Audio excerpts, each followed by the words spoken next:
Hai anak-anak, apa kabar? Hari ini kita akan belajar mengenai penjajahan bangsa Indonesia dan upaya dalam mempertahankan kedaulatannya.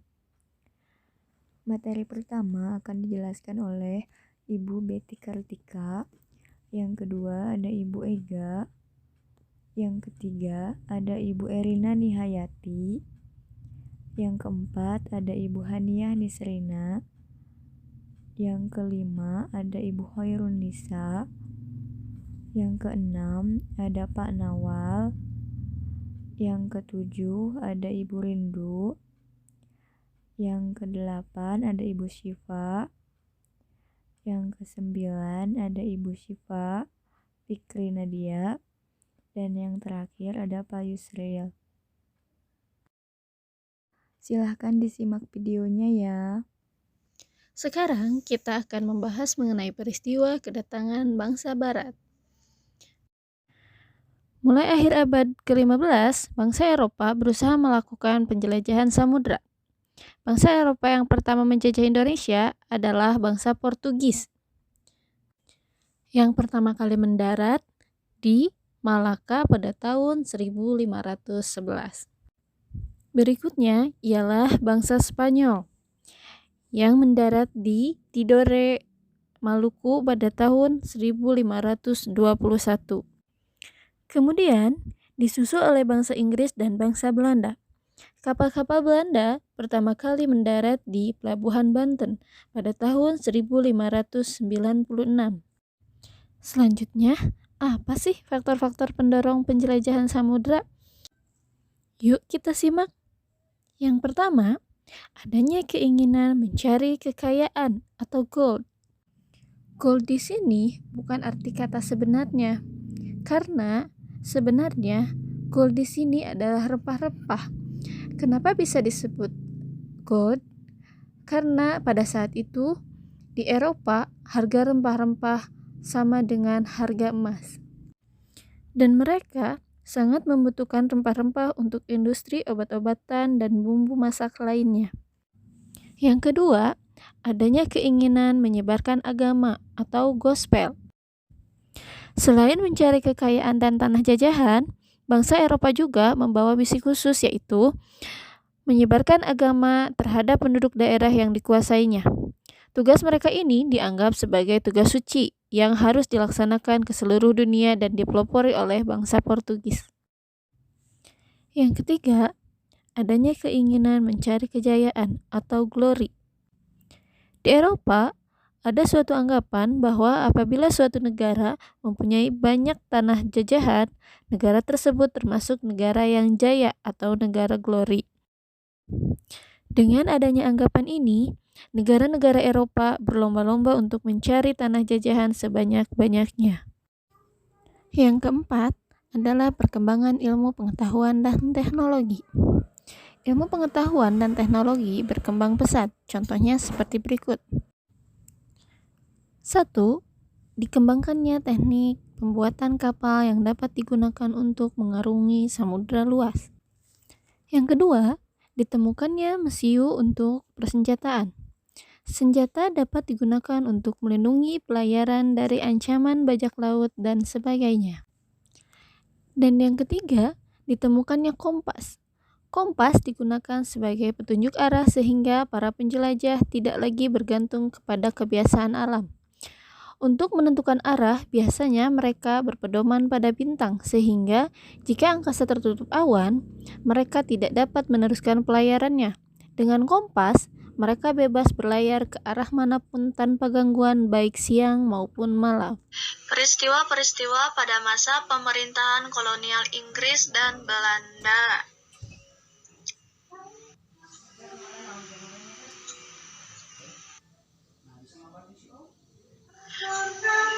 Satu, ada peristiwa-peristiwa pada masa pemerintahan kolonial Inggris. Setelah berhasil menguasai Indonesia, pemerintah Inggris kemudian mengangkat Thomas Stafford Raffles sebagai letnan gubernur di Indonesia. Raffles memulai tugasnya pada tanggal 19 Oktober 1811. Nah, di sini ada Kebijakan-kebijakan dari Raffles yaitu 1. Kebijakan di bidang ilmu pengetahuan. Nah, di sini ada 1, mengundang ahli pengetahuan dari luar negeri untuk mengadakan berbagai penelitian ilmiah di Indonesia. 2. Raffles bersama Arnoldi berhasil menemukan bunga bangkai sebagai bunga raksasa dan terbesar di dunia. Tersebut diberikan nama ilmiah Rafflesia arnoldii. Yang ketiga, Raffles menulis buku yang berjudul dengan History of Java. Akan merintis pembangunan Kebun Raya Bogor. Kebun Raya Bogor merupakan kebun biologi yang mengoleksi berbagai jenis tanaman di Indonesia, bahkan dari berbagai penjuru dunia. Yang kedua ada kebijakan di bidang ekonomi. Di sini dibagi menjadi 2, yaitu 1, menghapus kontingenten penyerahan diganti dengan sistem sewa tanah. Lalu, semua tanah dianggap milik negara, maka petani harus membayar pajak sebagai uang sewa. Yang ketiga ada upaya Raffles menerapkan sistem pajak tanah mengalami kegagalan. Nah, di sini ada faktor-faktor yang penyebabnya. 1. Sulit menentukan besar kecilnya pada sebagai pemilik tanah karena tidak semua rakyat mempunyai tanah yang sama. Sulit menentukan luas cantiknya dan tingkat kesuburan tanah petani. Yang ketiga ada keterbatasan pegawai Raffles. Yang keempat, masyarakat dasar belum mengenal sistem uang. Yang keempat, ada kebijakan di bidang pemerintahan, pengadilan, dan sosial. Di sini dibagi menjadi 3 poin.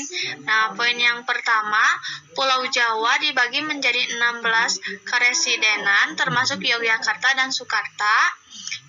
Poin kedua, setiap karesidenan mempunyai badan pengadilan. Dan yang poin ketiga itu melarang perdagangan budak.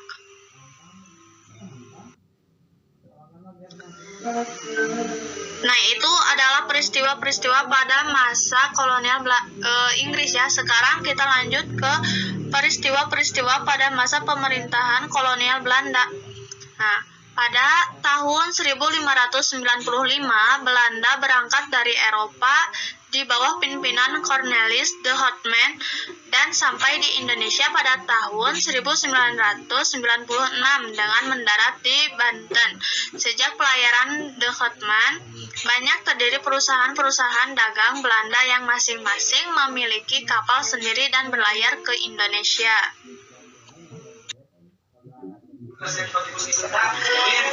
Di pemerintahan kolonial Belanda, di sini ada pembentukan VOC pada tanggal 20 Maret 1602. Tujuan VOC di Indonesia itu apa aja sih?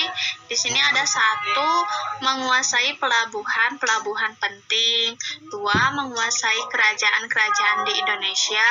Yang ketiga, melaksanakan monopoli perdagangan rempah-rempah. Yang kedua ada pengalihan kekuasaan VOC kepada kerajaan Belanda. Di sini ada faktor internal dan faktor eksternal. Faktor internal itu banyak pegawai VOC melakukan korupsi, terus sulitnya melakukan pengawasan terhadap daerah penguasaan VOC yang sangat luas. Faktor eksternalnya, meletusnya revolusi Prancis menjabarkan Belanda jatuh ke tangan Prancis di bawah pimpinan Napoleon Bonaparte. Terus penekanan tangan oleh rakyat Indonesia terhadap VOC dalam bentuk peperangan yang banyak menyedot pembiayaan dan tenaga. Pada tanggal 15 Januari 1808, Hermawan W. Daendels menerima kekuasaan dari Gubernur Jenderal Wyse Daendels dibebani tugas mempertahankan Pulau Jawa dari serangan Inggris karena Inggris telah menguasai daerah kekuasaan VOC, yaitu Sumatera, Ambon, dan Banda.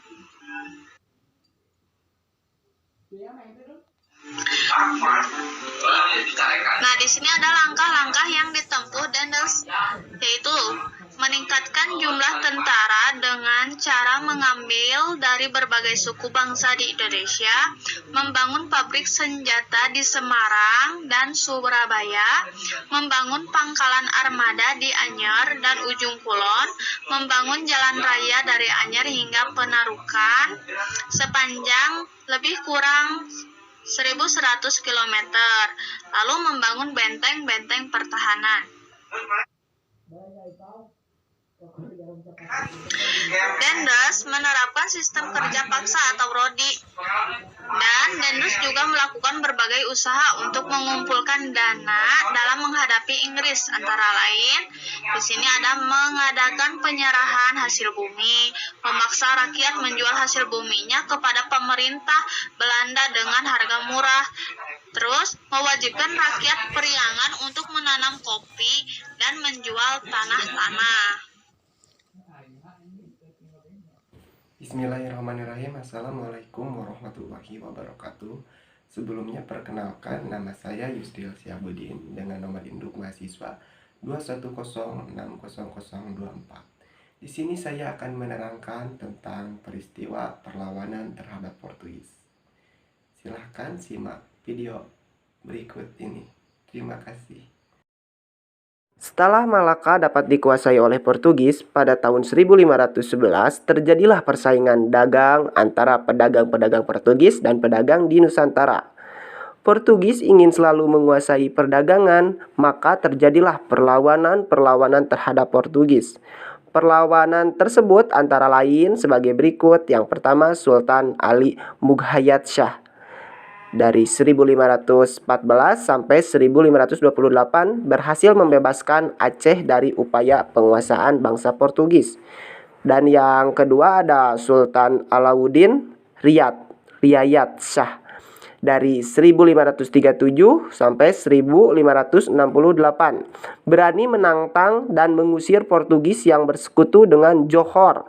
Dan yang terakhir ada Sultan Iskandar Muda dari 1607 sampai ke 1636.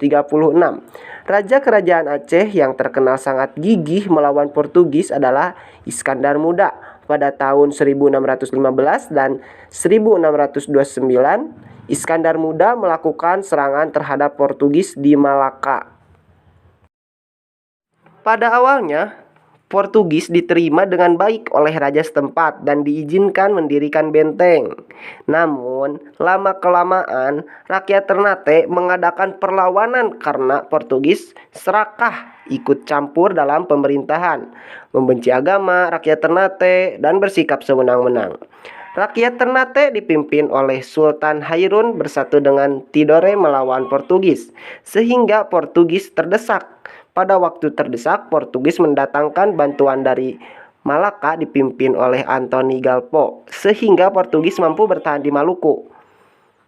Terus pada tahun 1565, rakyat Ternate bangkit kembali di bawah pimpinan Sultan Hairun. Portugis berusaha menangkap Sultan Hairun, tetapi rakyat bangkit untuk melawan Portugis dan berhasil membebaskan Sultan Hairun dan tawanan lainnya. Akan tetapi, Portugis melakukan tindakan licik dengan mengajak Sultan Hairun berunding. Dalam perundingan, Sultan Hairun ditangkap dan dibunuh. Perlawanan rakyat Ternate dilanjutkan di bawah pimpinan Sultan Rabullah, putra Sultan Hairun. Pada tahun 1574, benteng Portugis dapat direbut, kemudian Portugis menyingkir ke hulu dan akhirnya menguasai dan menetap di timur sampai tahun 1975. Nah, itu ya teman-teman sejarah perlawanan terhadap bangsa Portugis. Sekian dari saya. Mohon maaf bila masih banyak kesalahan dan terima kasih. Setelah datangnya sistem pemerintahan kolonial Belanda, muncullah sistem-sistem baru dari kepemerintahan Belanda. Yang pertama, pada masa pemerintahan Johannes van de Bos, Belanda memperkenalkan sistem tanam paksa. Sistem tanam paksa pertama kali dikenal sejak tahun 1847, yaitu dengan memanfaatkan penanaman rempah-rempah yang ada di Indonesia. Pelaksanaan tanam paksa pada awalnya terbuka atau dapat diterima oleh rakyat Indonesia. Tapi setelah lama atau berlarut-larut, sistem tanam paksa banyak terjadi penyimpangan. Di antaranya, yang pertama, jatah tanah untuk tanam ekspor melebihi 1/5 tanah garapan, apalagi jika tanahnya subur. Yang kedua, rakyat lebih banyak mencurahkan perhatian, tenaga, dan waktunya untuk tanam ekspor, sehingga banyak yang tidak sempat mengerjakan sawah dan ladangnya sendiri. Rakyat yang tidak memiliki tanah harus bekerja melebihi 1,5 tahun atau 1/1 tahun. Waktu pelaksanaan tanam paksa ternyata melebihi waktu tanam padi atau lebih dari 3 bulan, sebab tanaman-tanaman perkebunan memerlukan perawatan terus-menerus. Yang kelima, setiap kelebihan hasil panen dari jumlah pajak yang harus dibayarkan kembali kepada rakyat ternyata tidak dikembalikan. Yang keenam, kegagalan panen tanaman wajib menjadi tanggungan jawab petani atau rakyat.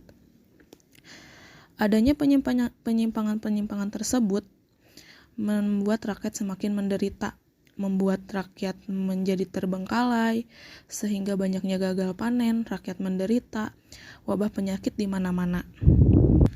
Dengan adanya kejadian tersebut, salah satu tokoh Belanda menentang sistem tanam paksa adalah Doudeles Dekker dengan nama samaran Multatuli. Dia menentang tanam paksa dengan mengarang buku berjudul Max Havelaar. Dia mengajukan gugatan kepada pemerintahan Belanda. Dia juga membuatkan atau mengusulkan langkah-langkah untuk membalas budi kepada rakyat Indonesia. Yang pertama, ia membangun pendidikan atau edukasi. Yang kedua, membangun saluran pengairan atau irigasi. Yang ketiga, memindahkan penduduk dari daerah yang padat ke daerah yang jarang penduduknya atau transmigrasi. Peristiwa perlawanan terhadap Portugis. Setelah Malaka dapat dikuasai oleh Portugis pada tahun 1511, terjadilah persaingan dagang antara pedagang Portugis dan pedagang Nusantara. Maka terjadilah perlawanan tersebut, di antara lain Sultan Ali Muhayyad Shah yang berhasil membebaskan Aceh dari upaya penguasaan bangsa Portugis. Yang kedua ada Sultan Alaluddin Riyad Shah berani menentang menguasai Portugis atau mengusir Portugis yang bersekutu dengan Johor. Yang ketiga ada Sultan Iskandar Muda, raja kerajaan Aceh yang terkenal sangat gigih melawan Portugis adalah Iskandar Muda. Adapun beberapa tokoh yang terjadi saat peristiwa perlawanan terhadap Belanda di beberapa daerah. Yang pertama, ada Sultan Hasanuddin dari Makassar. Yang kedua, ada Pangeran Antasari dari Banjarmasin. Yang ketiga, ada Patimura dari Maluku. Yang ketiga, ada Sisingamangaraja dari Sulawesi Utara. Yang kelima, ada Sultan Agung Tirtayasa dari Banten. Yang keenam, ada Pangeran Diponegoro dari Jogja. Dan yang ketujuh ada Silas Papare dari Papua. Setelah banyaknya terjadi perlawanan di berbagai daerah, ternyata tidak cukup bagi pertahanan bangsa Indonesia, karena bangsa Indonesia ternyata melakukan perlawanan dilakukan masing-masing atau bersifat kedaerahan secara sendiri-sendiri. Maka Indonesia tidak kuat dalam melakukan perlawanan. Ada beberapa sebab yang dimiliki mengapa bangsa Indonesia tidak sempat melakukan perlawanan atau tidak kuat dalam melakukan pertahanan. Yang pertama, ada faktor-faktor kegagalan perjuangan bangsa Indonesia dalam mengusir penjajah adalah A. Perjuangan bersifat kedaerahan. Yang B. Yaitu perlawanan tidak dilakukan secara serentak. Yang C. Masih bergantung pada pimpinan atau jika pimpinan tertangkap, maka perlawanan terhenti. Yang D. Kalah dalam persenjataan. Dan yang E. Belanda menerapkan politik adu domba. Masa pergerakan kebangsaan dibedakan menjadi 3 masa, yaitu masa awal perkembangan atau pergerakan nasional. dan yang kedua ada masa radikal, dan yang ketiga ada masa modern. Yang dimaksud dengan masa awal pergerakan nasional yaitu terjadi antara tahun 1900-an. Pada masa ini, banyak lahirnya organisasi pergerakan seperti Budi Utomo, Sarekat Islam, Muhammadiyah, dan IP. Salah satu organisasi besar yang berpengaruh terhadap pergerakan nasional adalah Budi Utomo. Pada hari Minggu, tanggal 20 Mei 1908, Sutomo beserta kawan-kawannya berkumpul di Jakarta. Mereka sepakat mendirikan Budi Utomo yang berarti usaha mulia. Yang kedua ada masa awal radikal, yaitu tahun 1920 sampai 1927-an. Perjuangan bangsa Indonesia melawan penjajah pada abad ke-20 disebut masa radikal, karena pergerakan-pergerakan nasional pada masa ini bersifat radikal atau keras terhadap pemerintahan Hindia Belanda. Mereka menggunakan asas non-kooperatif atau tidak mau bekerja sama. Organisasi-organisasi yang bersifat radikal adalah Perhimpunan Indonesia atau PI. Yang kedua ada Partai Komunis Indonesia atau PKI, ada Nahdlatul Ulama atau NU, dan juga ada Partai Nasional Indonesia atau PNI. Lalu yang ketiga ada yang disebut dengan masa moderat, yaitu sekitar tahun 1930-an. Di sini terdapat organisasi-organisasi pergerakan Indonesia yang mengubah taktik perjuangannya. Mereka menggunakan taktik kooperatif atau bersedia bekerja sama dengan pemerintahan Hindia Belanda, yaitu dengan membangun organisasi-organisasi yang berhaluan moderat antara lain yaitu Partindo 1930, PNI Baru, Partai Indonesia Raya atau Parindra, Gerakan Rakyat Indonesia atau Geriindo, dan Gabungan Politik Indonesia atau GAPI. Baiklah semuanya, kita akan melanjutkan pembahasan kita dari materi penjajahan Indonesia dan upaya dalam mempertahankan kedaulatannya. Di sini kita akan membahas materi tumbuh dan berkembangnya semangat kebangsaan bagian B dan bagian C. Nah, di sini ada dua peristiwa penting dalam sejarah Indonesia ataupun semboyan bangsa Indonesia. Yang pertama yaitu Bhinneka Tunggal Ika. Bhinneka Tunggal Ika itu dimana artinya kita tahu walaupun kita berbeda-beda, tetapi kita tetap satu. Nah, dan yang kedua ada Sumpah Pemuda. Nah, isi Sumpah Pemuda tersebut adalah yang pertama, satu tanah air Indonesia yaitu tanah air Indonesia. Yang kedua, satu bangsa Indonesia yaitu bangsa Indonesia. Dan yang ketiga, satu bahasa persatuan Indonesia yaitu bahasa Indonesia. Nah, dari sana, dari kedua hal tersebut, kita dapat menyimpulkan bahwa meskipun kita itu berbeda, entah itu latar belakang ataupun kehidupan kita, namun kita tetap satu, yaitu tetap Indonesia. Sumpah Pemuda ini dilaksanakan pada tanggal 2 Mei 1926 dengan dikenal sebagai Kongres Pemuda I. Tujuannya adalah untuk membentuk perkumpulan pemuda yang tunggal. Lalu setelah itu diadakan kembali Kongres Pemuda II pada tanggal 27 sampai 28 Oktober. Kongres ini menghasilkan keputusan yang sangat bersejarah dalam kehidupan bangsa Indonesia, yaitu Sumpah Pemuda tersebut. Oke, kita lanjut ke materi yang selanjutnya atau bagian C, yaitu Kongres Perempuan Indonesia. Kebanyakan dari pahlawan-pahlawan yang telah gugur atau pejuang-pejuang Indonesia itu kaum lelaki. Namun, pada kenyataannya, perjuangan untuk mendapatkan kebebasan dan kemerdekaan tidak hanya dilakukan oleh kaum lelaki saja. para perempuan Indonesia juga turut berjuang untuk memperbaiki nasib-nasib mereka. Para pejuang perempuan juga melaksanakan rapat seperti yang dilakukan oleh kaum-kaum lelaki yang disebut juga sebagai Kongres Perempuan Indonesia. Kongres Perempuan Indonesia berlangsung sebanyak 3 kali. Pada tanggal 22 Agustus 1928 di Yogyakarta diselenggarakan Kongres Perempuan Indonesia I.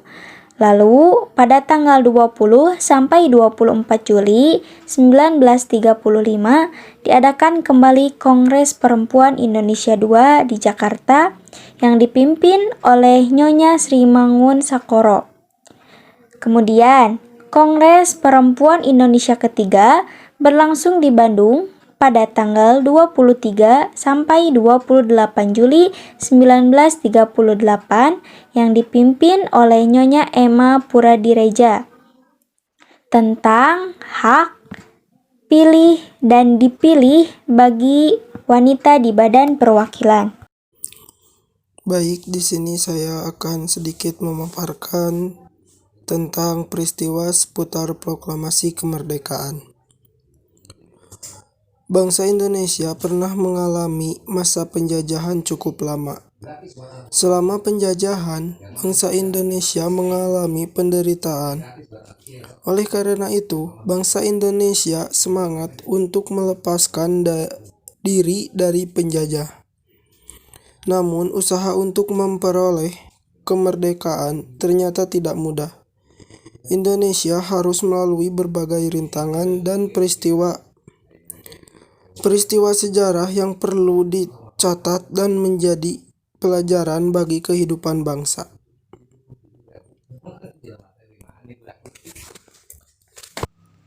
Perjuangan mempertahankan kemerdekaan. Nah, ada 2 bentuk perjuangan mempertahankan kemerdekaan, yaitu yang pertama perjuangan fisik dan yang kedua perjuangan diplomasi. Apa itu perjuangan fisik? Perjuangan fisik ini dilakukan dengan cara bertempur melawan musuh atau mengandalkan kontak senjata, misalnya pertempuran Medan. Pertempuran Medan ini terjadi di Medan, Sumatera Utara pada tanggal 13 Oktober 1945 sampai dengan April 1946. Yang kedua ada Palagan Ambarawa. Nah, Palagan Ambarawa ini adalah sebuah peristiwa perlawanan rakyat terhadap sekutu yang terjadi di Ambarawa sebelah selatan Semarang, Jawa Tengah. Peristiwa ini terjadi pada tanggal 20 Oktober 1945. Yang ketiga ada Bandung Lautan Api.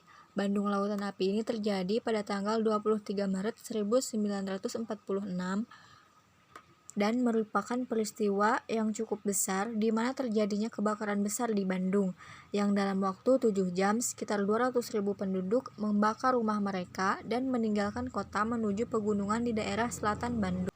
Peristiwa Bandung Lautan Api ini juga adalah salah satu bentuk perjuangan besar bangsa Indonesia dalam mempertahankan negara pasca kemerdekaan. Peristiwa ini dilatar belakangi oleh kondisi keamanan dan pertahanan Indonesia pasca kemerdekaan Indonesia yang masih belum stabil. Yang keempat, ada pertempuran 10 November yang terjadi di Surabaya dan serangan 1 Maret 1949 yang terjadi di Yogyakarta yang dilakukan oleh jajaran tinggi militer di wilayah Divisi 3. Adapun tujuan dari serangan ini untuk membuktikan kepada dunia internasional bahwa Tentara Nasional Indonesia atau TNI masih ada dan kuat. Selanjutnya ada perjuangan diplomasi. Nah, perjuangan diplomasi ini dilakukan dengan cara menggalang dukungan dari negara-negara lain dan lewat perundingan-perundingan. Jadi, perjuangan ini seperti lebih mengutamakan perundingan, menarik simpati dari dunia internasional, serta menghasilkan kesepakatan. Misalnya yang pertama konferensi meja bundar. Nah, konferensi meja bundar adalah suatu pertemuan tujuan dari serangan ini untuk membuktikan kepada dunia internasional bahwa Tentara Nasional Indonesia atau TNI masih ada dan kuat. Selanjutnya ada perjuangan diplomasi. Nah, perjuangan diplomasi ini dilakukan dengan cara menggalang dukungan dari negara-negara lain dan lewat perundingan-perundingan. Jadi, perjuangan ini seperti lebih mengutamakan perundingan, menarik simpati dari dunia internasional, serta menghasilkan kesepakatan. Misalnya yang pertama, konferensi meja bundar. Nah, konferensi meja bundar adalah suatu pertemuan selang pemerintah Republik Indonesia dengan Belanda yang dilaksanakan di Den Haag, Belanda dari tanggal 23 Agustus sampai dengan 2 November 1949. Nah, hasil KMB ini yakni Belanda menyerahkan kedaulatan kepada Republik Indonesia Serikat pada akhir Desember 1949, serta Indonesia juga akan mengembalikan semua milik Belanda dan membayar hutang Hindia Belanda sebelum tahun 1949. Yang kedua ada Perundingan Linggarjati. Perundingan Linggarjati atau biasa disebut Perundingan Cirebon adalah suatu perundingan antara Indonesia dan Belanda di Linggarjati, Jawa Barat yang menghasilkan persetujuan mengenai status kemerdekaan Indonesia. Yang ketiga ada Perjanjian Renville. Perjanjian Renville adalah perjanjian antara Indonesia dengan Belanda yang terjadi pada tanggal 8 Desember 1947 sampai 17 Januari 1948 di atas kapal geladak kapal perang Amerika Serikat sebagai tempat netral USS Renville yang berlabuh di Jakarta. Nah, adapun isi dari perjanjian ini setelah disepakati pada tanggal 17 Januari 1948, perjanjian Renville memuat beberapa persetujuan, yaitu Belanda hanya mengakui Jawa Tengah, Yogyakarta, dan Sumatera sebagai wilayah Republik Indonesia. Nah, selain perjuangan-perjuangan yang disebutkan tadi, masih banyak sekali perjuangan-perjuangan bangsa Indonesia untuk mempertahankan kemerdekaan Indonesia. Tapi hanya itu saja yang bisa disampaikan kali ini. Mohon maaf atas segala kekurangannya. Wassalamualaikum warahmatullahi wabarakatuh. Selanjutnya kita bahas tentang peristiwa pengakuan kedaulatan Indonesia oleh Belanda. Setelah melalui berbagai peristiwa perlawanan, baik fisik maupun diplomasi, tibalah waktunya pengakuan kedaulatan Indonesia. Masih ingatkah kamu salah satu isi perjanjian Romroyen? Ya, salah satunya isinya adalah akan segera diselenggarakan konferensi meja bundar KMB.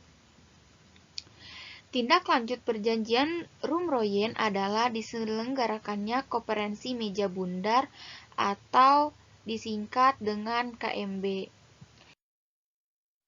KMB dilaksanakan di Den Haag, Belanda pada tanggal 23 Agustus sampai 2 November 1949. Delegasi Belanda dipimpin oleh Van Maarseveen dan delegasi BFO atau Badan Musyawarah Negara-Negara Federal dipimpin oleh Sultan Hamid II. Adapun hasil konferensi meja bundar adalah yang pertama, Belanda akan menyerahkan sepenuhnya kedaulatan kepada Republik Indonesia Serikat pada akhir bulan Desember 1949. Yang kedua, Belanda akan menyerahkan sepenuhnya kedaulatan kepada Republik Indonesia Serikat pada akhir bulan Desember 1949. Selanjutnya, yang ketiga, Republik Indonesia Serikat dan Belanda membentuk uni yang dipimpin oleh Ratu Belanda berdasarkan kerjasama sukarela dan sederajat. Yang keempat, Republik Indonesia Serikat harus membayar hutang kepada Belanda sejak tahun 1942.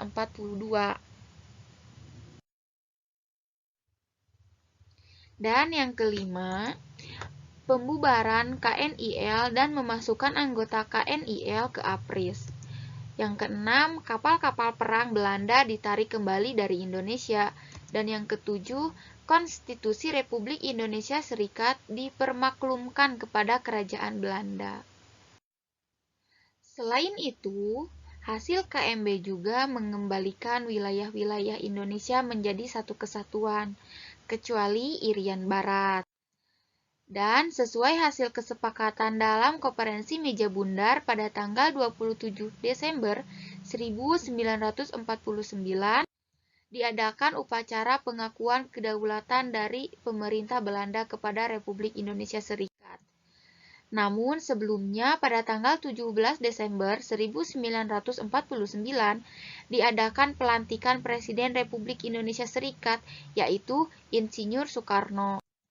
Pada tanggal 20 Desember 1949, Dr. Andes Mohatta dilantik sebagai Perdana Menteri Republik Indonesia Serikat. Pengakuan kedaulatan Indonesia dilaksanakan di Belanda dan di Indonesia. Wakil Indonesia yang menandatangani pengakuan kedaulatan di negeri Belanda adalah Dr. Andes Mohatta dan wakil dari Belanda adalah Ratu Juliana. Adapun proses penandatanganan di Indonesia, pihak Belanda diwakili oleh Loping dan wakil Indonesia diwakili oleh Sultan Hamengkubuwono IX. Dengan adanya pengakuan kedaulatan tersebut, berakhirlah penjajahan dan kekuasaan Belanda atas Indonesia. Peristiwa tersebut juga menandai berdirinya Negara Republik Indonesia Serikat atau RIS. Proses pembentukan NKRI.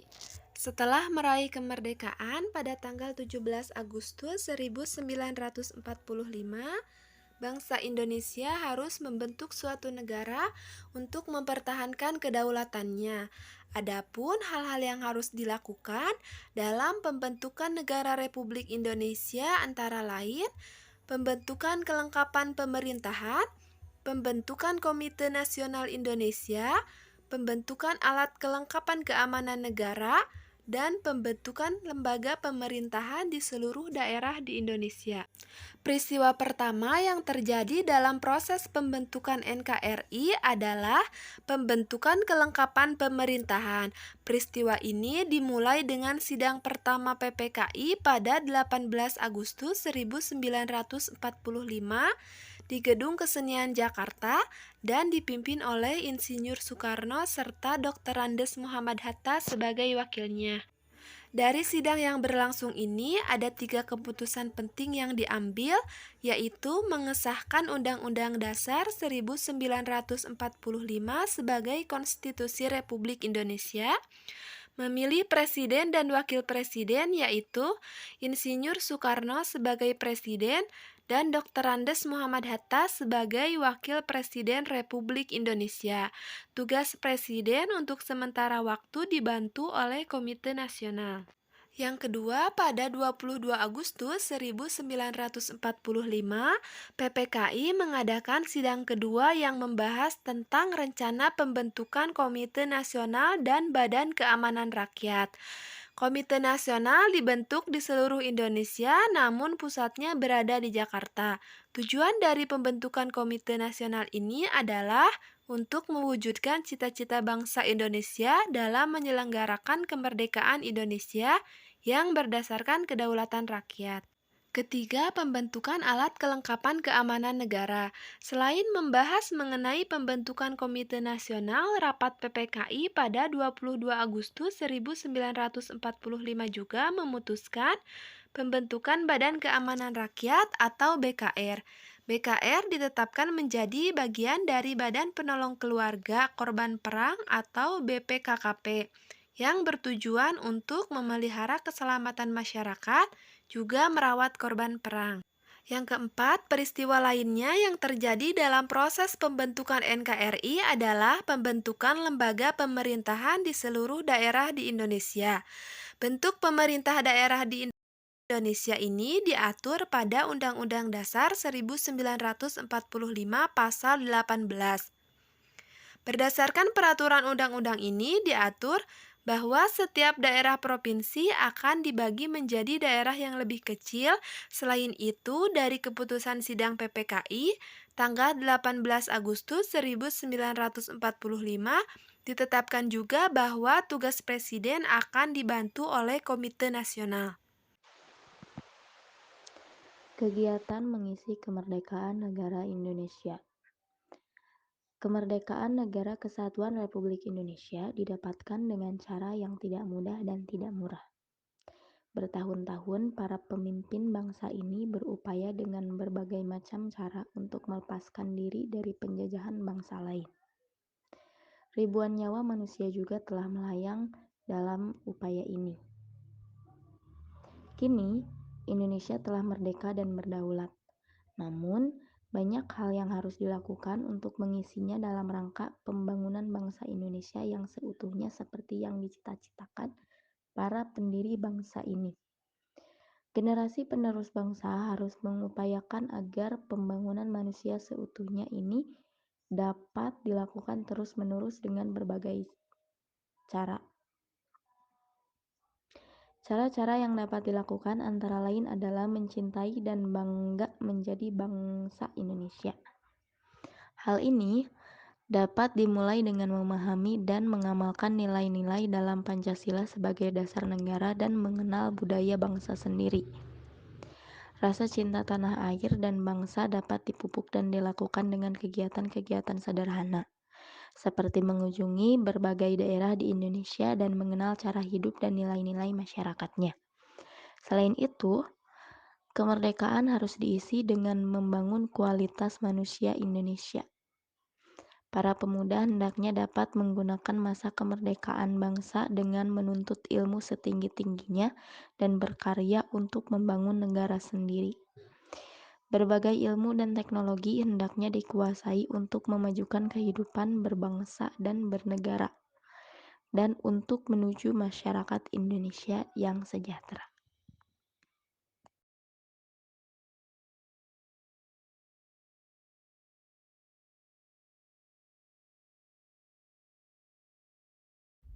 Sekian pembahasan materi kali ini. Sampai ketemu di materi selanjutnya. Terima kasih. Wassalamualaikum warahmatullahi wabarakatuh.